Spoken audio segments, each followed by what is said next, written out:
Great. Well, everyone, welcome to the fifth panel for Data Innovation Day 2015. My name is Daniel Castro. I'm the director of the Center for Data Innovation. Appreciate all of you who have joined us all day through all of our panels. This fifth panel is going to be on startups, entrepreneurship, and new business models in the data economy. And we have a really fantastic set of guests to talk about these issues. Let me briefly introduce them and we'll jump right into the questions. So we have Joel Gurin, Senior Advisor of GovLab at NYU, Hudson Hollister, who's the Executive Director of the Data Transparency Coalition, Brian Norris, who's the CIO of Persio. Is that how you say it? You say Persio, right? It's Persio, but yeah, everybody does that. I missed the accent on that. Yeah. And Rachel Thomas, who's the Executive Director of the Data Driven Marketing Institute, and John Zoshak, who's the Policy Manager at FiscalNote. So welcome all of you for joining us here today. And Brian, I want to start with you, just because your company provides data science and engineering talent to a lot of different customers. So I thought maybe you could start us off with kind of the big picture. What are the main challenges that a lot of companies are trying to solve today with data?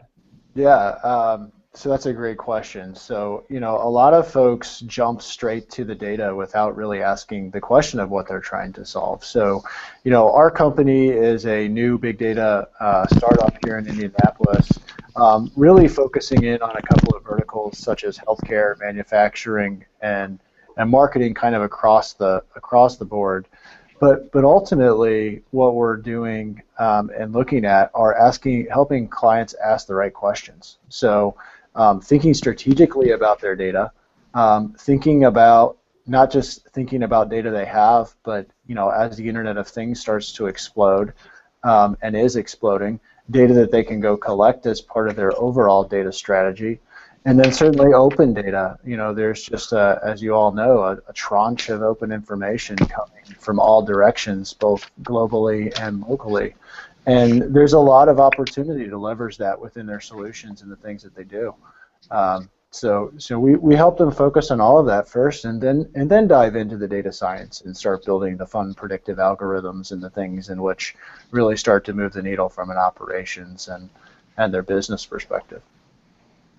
Yeah, and Rachel, maybe you can talk a little bit about what you're seeing in the advertising industry.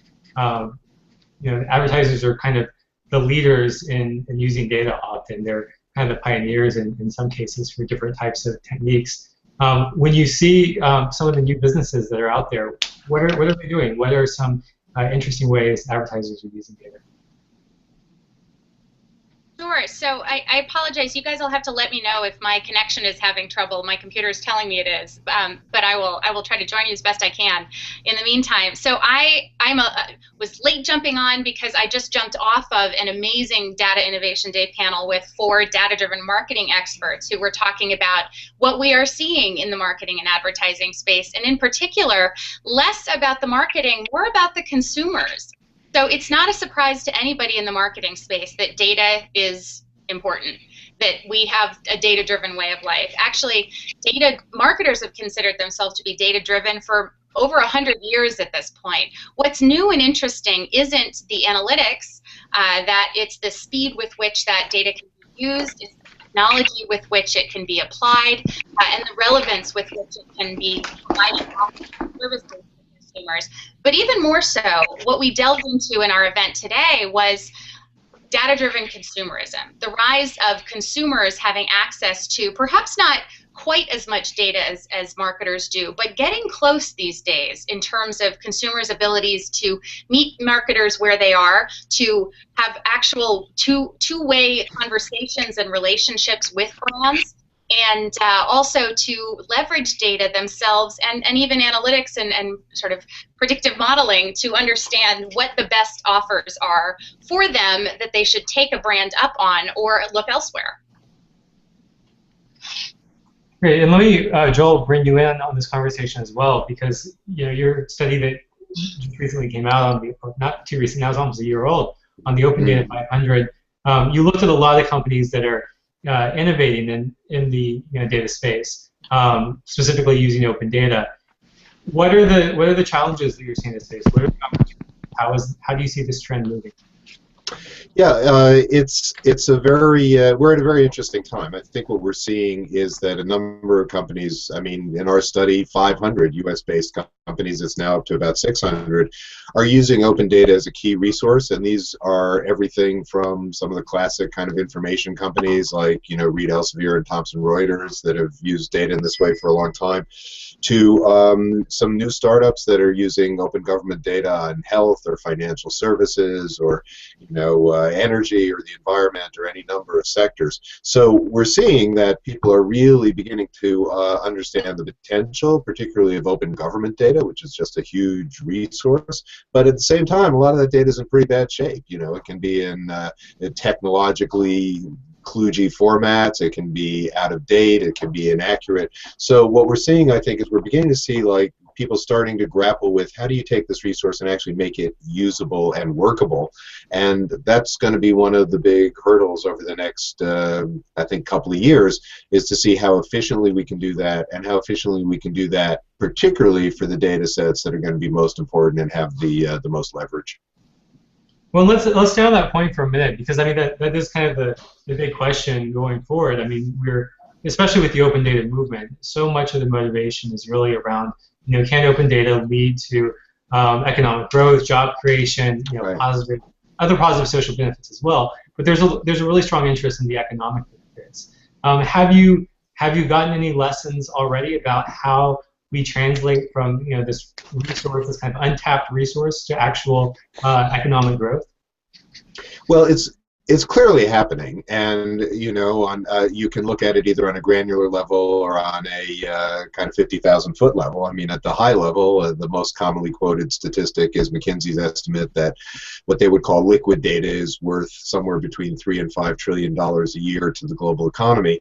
A lot of people would take that estimate with a grain of salt, but at the same time, it gives you a sense of the kind of order of magnitude. And other studies that have been done, for example, in the European Union or the UK or, you know, other countries around the world are showing, I would say, if it's not trillions, it's most likely hundreds of billions. So it's a significant resource one way or another.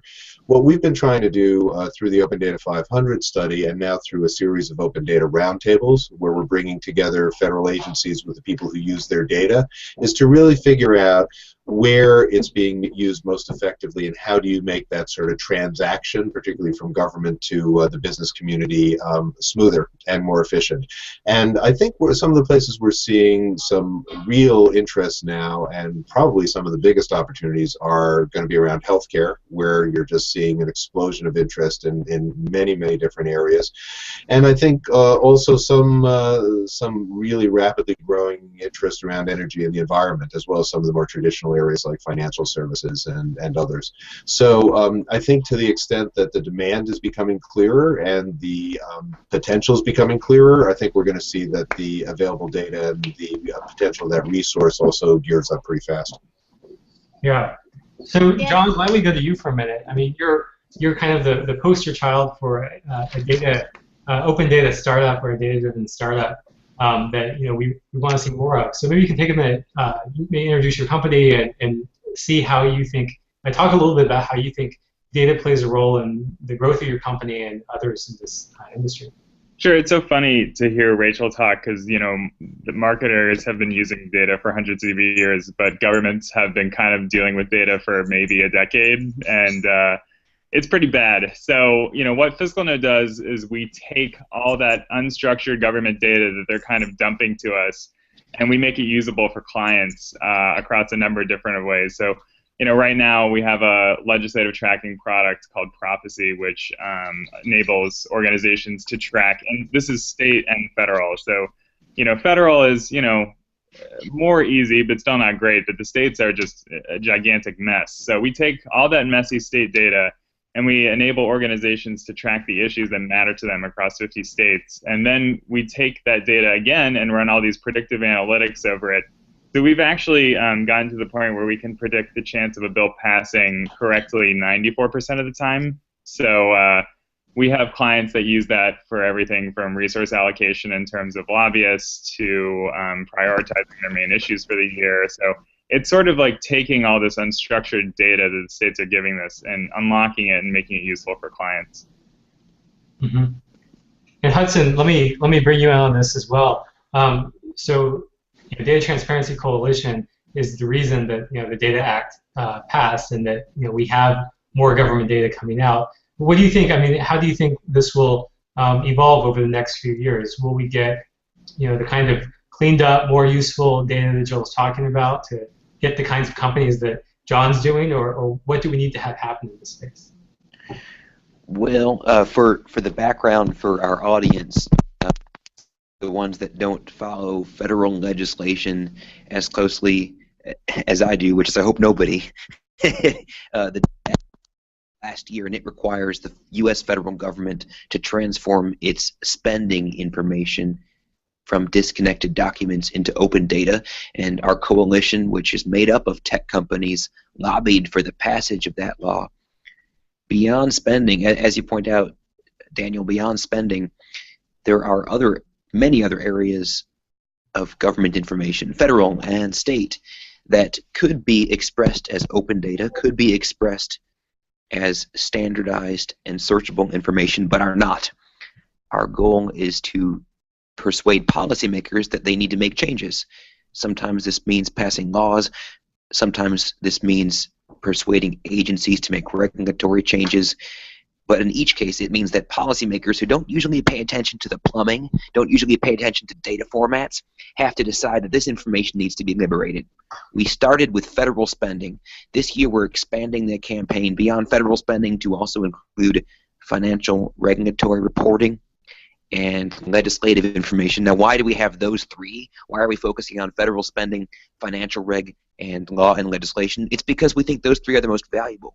They offer the most, compared to other areas, they offer so many commercial opportunities of the kind that FiscalNote's pursuing. As we get bigger, if we get bigger, we may be able to acquire the bandwidth to move into new areas: energy, healthcare, education. Throughout each of these, there are so many places where government information is still trapped in PDF documents or not available at all. That's our challenge. That's great. It's very interesting to me, as someone who both is interested in data and policy and the technology, but also and the politics of it. That this is a really interesting situation, because we finally, the Data Transparency Coalition, represents a true interest that was unrepresented for so long. This valuable data has been there for more than the 2 or 3 years that Hudson has been working on these issues, but we didn't have an institutional force to really push Congress and push legislators to start caring about these issues. And so I suspect that at the state and local level, we're going to see something as well. We've certainly seen a growth in civic tech and larger movement there. But Joel, going back to you, you've seen both federal data and state and local data become very useful. Do you see this kind of push? Do you see state legislators responding to a political force saying data? Well, I think it's starting to happen, and if you look at least at what's happened in the U.S. in the open data movement, it's been very interesting. You've had a lot of movement at the federal level, going back at least to 2009, which President Obama's one of his first acts when he was elected was to proclaim open government and the open government policies that included open data.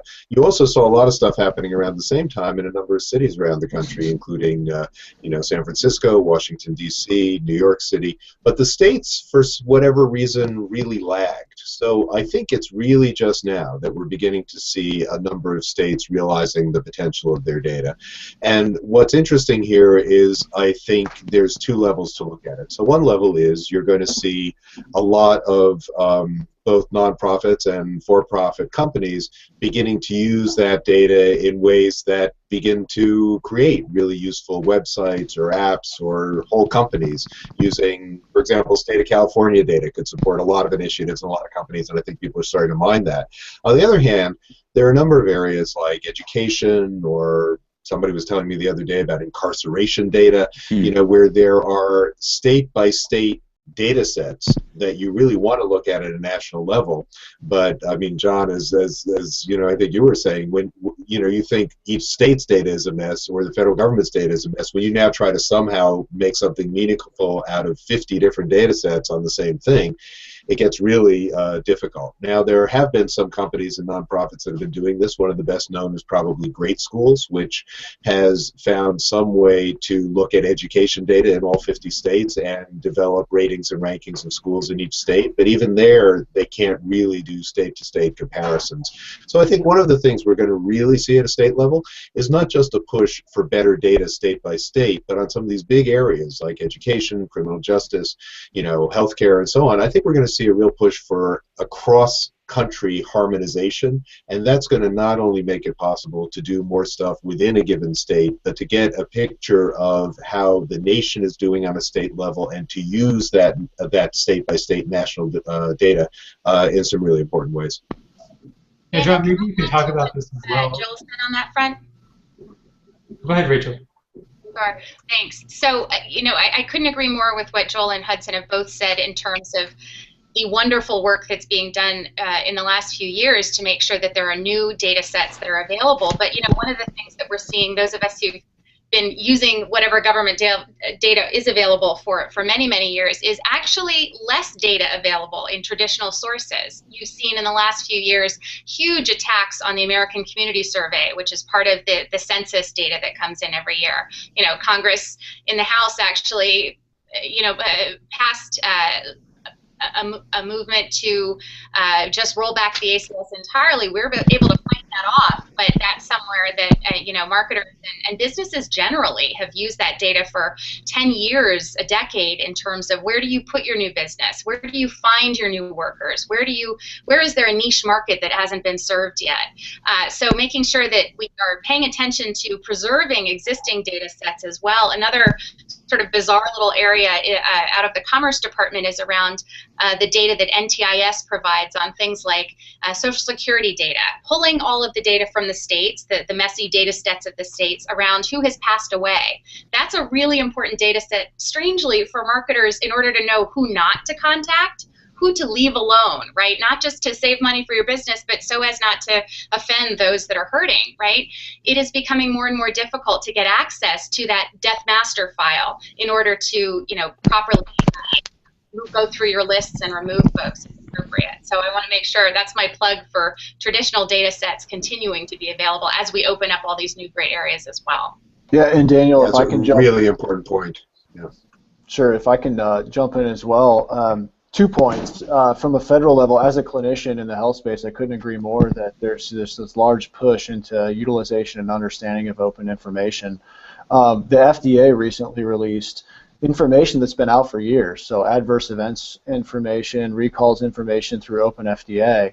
I built a open source research app on top of it called Research AE, and within a matter of a very short period of time, 6,000 users are now using that platform to conduct research every day on adverse events, recalls, etc. So it's not even just about new information, it's about getting information out there in consumable formats that we can start to innovate on top of rather rapidly at a minimal investment rather than a large investment. Had that had to be a large investment, that app might not have been created. And then on the state front, I'm very lucky to live here in Indiana. We had our first civic hackathon in Indianapolis about last year. Since then, it's spawned a huge conversation between civic leaders at the state level, at the city level, and the development community. And later today, you'll start seeing some announcements about a massive innovation challenge across the state for a year-long series of events to connect civic needs with open data with local innovators. Very exciting stuff.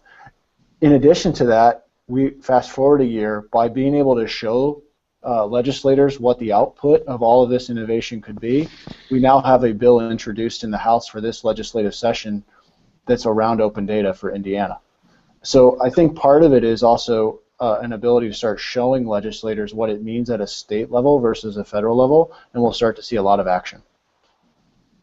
Thanks. John, I just wanted to turn to you for a minute to pick up on Joel's point about the need for harmonization and standardization data sets. And I mean, you're pulling data from 50 states, and it seems like 50 states aren't working together to make your life easier. Right.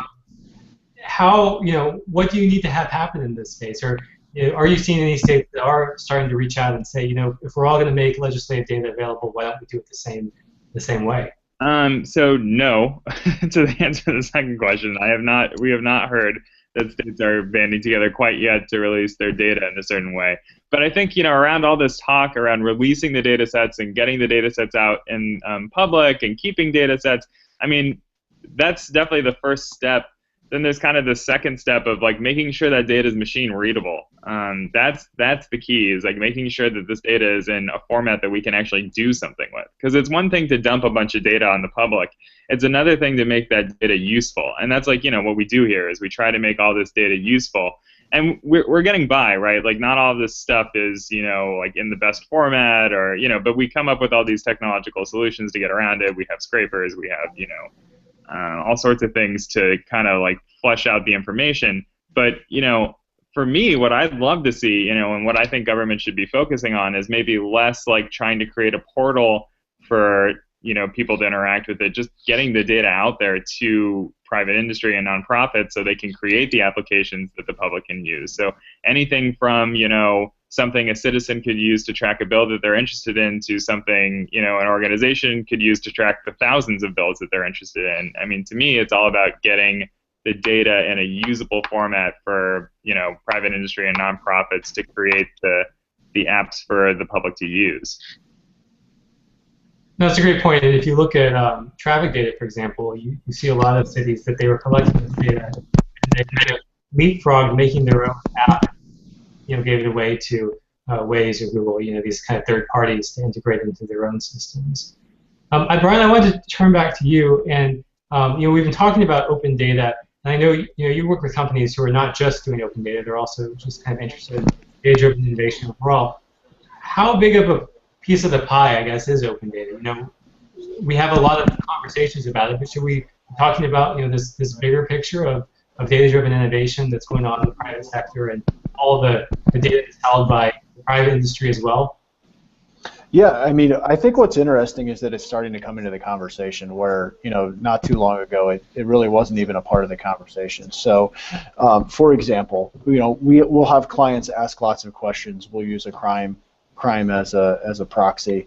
Hey, I have a business that relies upon crime information. It may not be, a police department, but it might be a product that I sell into areas that help protect citizens against crime or alert fire departments or alert police departments.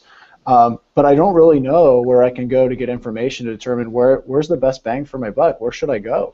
Health data as well. How am I doing against other health providers? There's been an unprecedented amount of financial information and health quality information released from CMS over the last 12 months. You're starting to see a lot of questions and saying, I can use this information for all kinds of things. I can blend it with my current information and get a better competitive intel, if you will, against other companies in my space. I can also use that information to just basically benchmark and see how I'm doing. So, I mean, we're seeing a lot more people asking the question of what's out there, what's available that I can start to bring in with my traditional data. Than prior to which the questions were more like, what can I do with the data I have? Great. So I want to switch directions for a moment. On one of our earlier panels, the issue of what advertisers do with data came up. And so I promised the panelists on that panel that I would ask this question to Rachel, because I said, we really need to hear from the experts on this. So the question that came up, it was in regards to the Internet of Things and all the data that's being collected for really useful purposes. And we had one panelist that said, raised the question of, do we want advertisers to have access to this data? What might they do with it? Is this something we should be concerned about? So I said, well, we're going to have an expert later on. So I wanted to give this question to Rachel and have you respond and make this part of the conversation.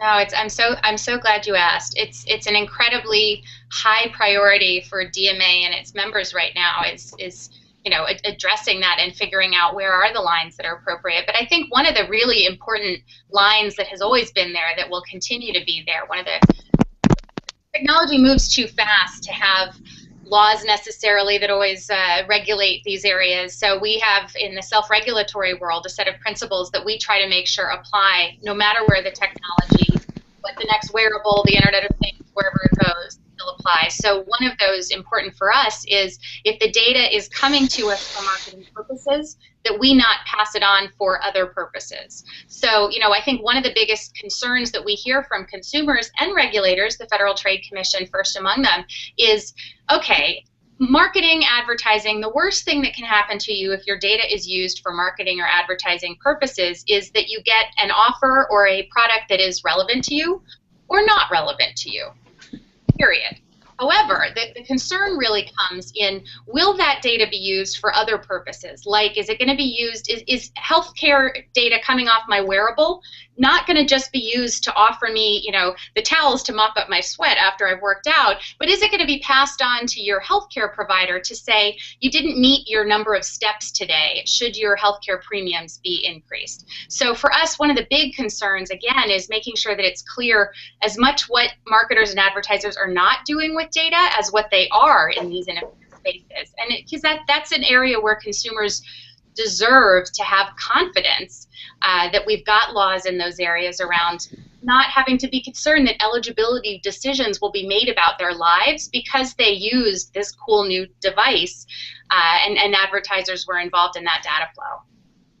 It seems like this is really important, especially, I mean, you know, this panel is about, you know, the kind of startups, entrepreneurship, and new business models. And we do, of course, want to see lots of innovation in this space. And we want to see companies experimenting and trying new things and using data for purposes they never really considered before. So it seems like having these types of frameworks that you talked about is really important so that, you know, we kind of pave the path for new companies to emerge.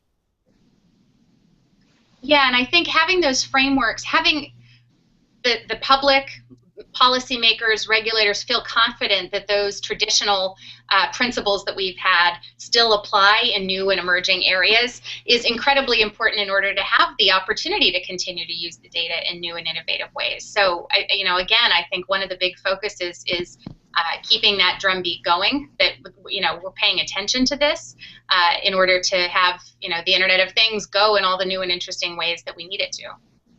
You know, Dan, one other thing, Daniel, is, you've heard this before, but the value of that data, I think it was Joel spoke earlier to the value of the government data, and McKinsey's perhaps questionable, but definitely up their numbers in terms of virtual data, soft data, flowing data, you know, just in data-driven marketing, which is, you know, just the data, not all of the you know, sales that flow from the use of data, but just the use of data itself. $156 billion to the U.S. economy in 1 year, 675,000 jobs, and that is just the nucleus of a much larger ripple effect in terms of economic output. And that's just what we're doing today. Who knows what we'll be able to do tomorrow? So the reasons on both the business and the consumer side for keeping those options open are incredibly large ones. And Hudson, I want to pull you into this conversation. Especially, there's this, you know, important idea in the business world about open innovation, or this idea that, you know, firms should be looking, you know, not just internally but also externally for ideas about the products and services they create and basically how they innovate, what they bring to market. And it seems that data-driven innovation is a really big part of this. And so, since you work with a lot of companies in this tech space, in this data space, probably, you know, are they thinking along those lines? The open innovation and data-driven innovation as being related? I think most of them wouldn't use the term innovation because you can use that term to mean almost anything you want. Most of the companies that we work with are pursuing one of three business models. Some of them want to republish government information and make money off the advertising or off subscriptions. I think FiscalNote's probably in that category. Some of them have analytics platforms and they want to help government or help the private sector find insights using their analytics platforms. And with government information as poorly organized as it is, they spend most of their resources on ETL. They spend most of their resources on extracting, transforming, and loading the information. They realize that their analytics platforms could deliver better insights for less money if we had better data standards. So that's the second category. The third category are the ones who want to build the TurboTax for everything. If government adopted consistent data formats for the information that it collects, take for instance in the Data Act, the Data Act requires consistent data standards for all of the reports that federal grantees have to submit to government. If we had those data standards, it would become possible for someone to build the TurboTax of grant reporting. That hasn't happened yet because up until last May, there was no mandate for those consistent data standards. Basically, all of the business models that I see, or all the ones at least that motivate companies to support our campaign because it costs money to join. They've got to invest in joining our coalition. All of them are about republication, analytics, or automating compliance. And I think all three of those businesses are going to grow and change in the future. In some ways they will start combining. But for now I'm comfortable. I'm a lawyer, so I love categories. For now I'm comfortable with describing it in those categories. Thanks. And Brian, I want to kind of pose the same question to you, just in terms of, so Hudson talked about the companies that he's working with have really these kind of three, frameworks for their business models. And one of these other models that isn't part of that, I guess, is the idea of open innovation or bringing ideas from outside the firm. I'm wondering if you're seeing that. Yeah, we're starting to see it in a couple of ways. So, I mean, the first is all pure strategy. So, asking the questions and then, taking the gloves off, if you will, around data they have and starting to look broader. And then the one that we haven't talked about is more of an ecosystem approach. So you're starting to see beyond governments, you're seeing businesses start to ask themselves the question, should I open my data up or shouldn't I? Should I put it out there in a way that creates the Apple App Store, if you will, and allow others to innovate on top of my platform and help me more rapidly move forward with an ecosystem. So you're seeing, large amounts of APIs, thousands and thousands of APIs being put out there that help extend these platforms. We've all seen that in the social sphere, but now we're starting to see, these non-traditional businesses, and in the health space, you're starting to see a lot of questions of, should I de-identify it and put it out there and allow innovators to innovate on top of this to help me manage a population. So I think that, and maybe this is just my personal bet, that over the next 5 years we're going to see a lot of privatized businesses jump into this open data space and start having a lot of information out there that's going to be pretty darn intriguing to mesh with government data. Yeah, and as you mentioned, I mean, the pharmaceutical companies that have come together in the past year to create research networks, to me, is a great example of that, because you had these groups that were traditionally at odds, very competitive, who have decided that they're better off working together than working individually. And there's a net win for consumers. And Rachel, I want to go to you on this question as well, because this is obviously something where advertisers have managed to have some success, and in some ways might be, again, kind of the leaders in the space. I mean, certainly online, there's aggregate data on consumer behavior, and in other spaces as well, that is really useful, that wouldn't exist if companies didn't come together and say, we're better off sharing than not sharing. Daniel, if I can add to that just quickly, one of the interesting bits of work that I'm aware of in the last 18 months is Matt Harding, who's been at Georgetown and at Stanford and many other interesting places, taking the sort of consumer behavior data that you're talking about from marketers, aggregated, anonymized, it's trending data, but using it to inform sort of the reverse of what we've been talking about here, using it to inform policy decisions, particularly in the space around data deserts, or pardon me, not data deserts, food deserts, and what food folks have access to, what nutritional options they have, et cetera, and working with USDA. So I think Brian's right on the money that companies or industries more generally sort of aggregating that data and figuring out how to partner with it back and forth in both ways. And that also, it's an additional incentive in terms of the work that, Hudson and folks are doing on, and John on trying to get more government out of data in the first place. We also have data we can provide. Great. So the last question I have for the panel is really kind of the I want to go back to the government role of government data and what government agencies should be thinking about. We consistently have policymakers, asking, is what we're doing with data enough? Should we be doing more? What's the impact of our decisions on both new entrants, on startups, but also on existing businesses? So I'd love to get your feedback, and we'll just I'll open this up to the panel for everyone to comment on. But what should government agencies and policymakers be thinking about the impact of their decisions on companies and on you? I think federal and other government agencies should see all of the information that they take in and all of the information that they put out as opportunities for the open data transformation. As one example, this is something that I've had the chance to discuss with John's team at FiscalNote. If government agencies that issue regulations could be persuaded to put them out as data instead of as sequential documents, then somebody might invent a way to help regulated entities comply more automatically. The notion of automated regulatory compliance, that's not the first thing that you think of when you think about open data, but it could be a potential consequence down the road if government agencies start seeing all the information, even what they've normally tended to regard as, oh, these are the documents that our lawyers are supposed to draft. If they start seeing everything as an opportunity to transform information into structured and searchable data. I think that's exactly right. So I was saying earlier, we really would like the government to focus more on getting that data out in a usable format for the companies out there that are utilizing it, so machine readable. And it's funny, I get asked a lot, like, oh, isn't it better for you guys if the data is more fragmented, and then you can come up with all these workarounds that your competitors won't be able to do? And yeah, that's what the incumbents in this space because they're the ones that get all these crazy workarounds and have a terrible interface and are on the market doing this stuff, but we don't care about doing that stuff. We want to do the cool stuff at FiscalNote.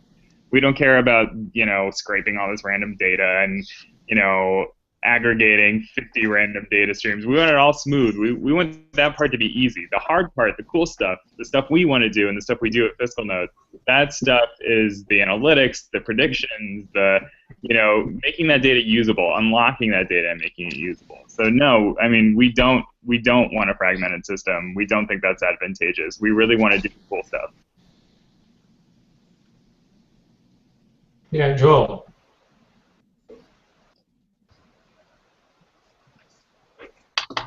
So Daniel, I can jump in there. I'm absolutely spot on in terms of our thinking as well over at the DMA.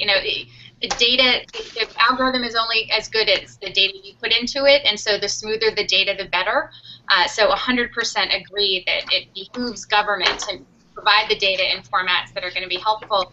I think to follow on what Hudson said, though, in terms of, every bit of data the government has is an opportunity, I think that's absolutely true. But I also think it behooves us to really communicate with government what the priorities should be among that data, so that, because they're not going to have the resources. We don't have resources in private sector enough to do everything and every opportunity. So where do we see the biggest opportunities in terms of the private sector, and making sure that we're having that robust conversation with government? And there's already a lot of good work being done there. I think particularly the opportunities for small business around understanding government regulations is a huge one.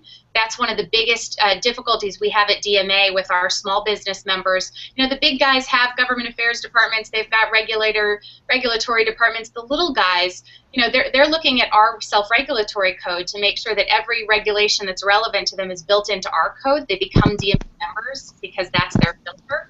The ability to have greater resources to provide them in terms of compliance would be incredibly, incredibly valuable. Sounds like those smaller members could use FiscalNote. Yeah, we'll talk. And Daniel, I'd add this. So as we move beyond just simply getting the data out there, we really need some resiliency in making sure that the information is stable. So as we're in an API, a machine-enabled world, we saw not too recently, a government shutdown that essentially shut down open data servers that essentially shut down businesses that build products on top of those servers. And so it's one thing to put the data out, it's another thing to be spawning an ecosystem in which you're driving economic value, and those companies are dependent upon that information to continue to drive their products forward. So I think it's important that as we move into this next phase is that we start having discussions around, what does it mean if I were to have an issue? How do I economically keep this data flowing? And it's not just a cool one-year project that I move on to the next cool one-year project the following year, especially if I have companies that have built products on top of it. These are unsolved problems and challenges because we're simply focused on getting the information out, but I think we need to start having that conversation.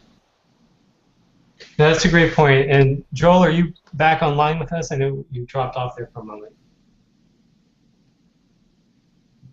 Well, I think you're online, but we can't hear you. So we'll stop there. But this is obviously a conversation that will be continuing throughout the coming years. The importance of government in ensuring that the data infrastructure they create remains reliable for companies is something that I think is underappreciated, and something that hopefully we'll be able to educate more people about in the policy world. This has come up kind of repeatedly in this conversation, from legislation to DPS to the Data Act to the state legislative databases to the points that you were just making, Brian.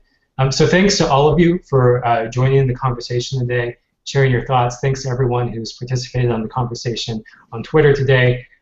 We welcome your input and suggestions for what we should be focusing on in the weeks and months ahead. And thanks for joining us. Thank you. Thank you. Bye, everybody. Thanks.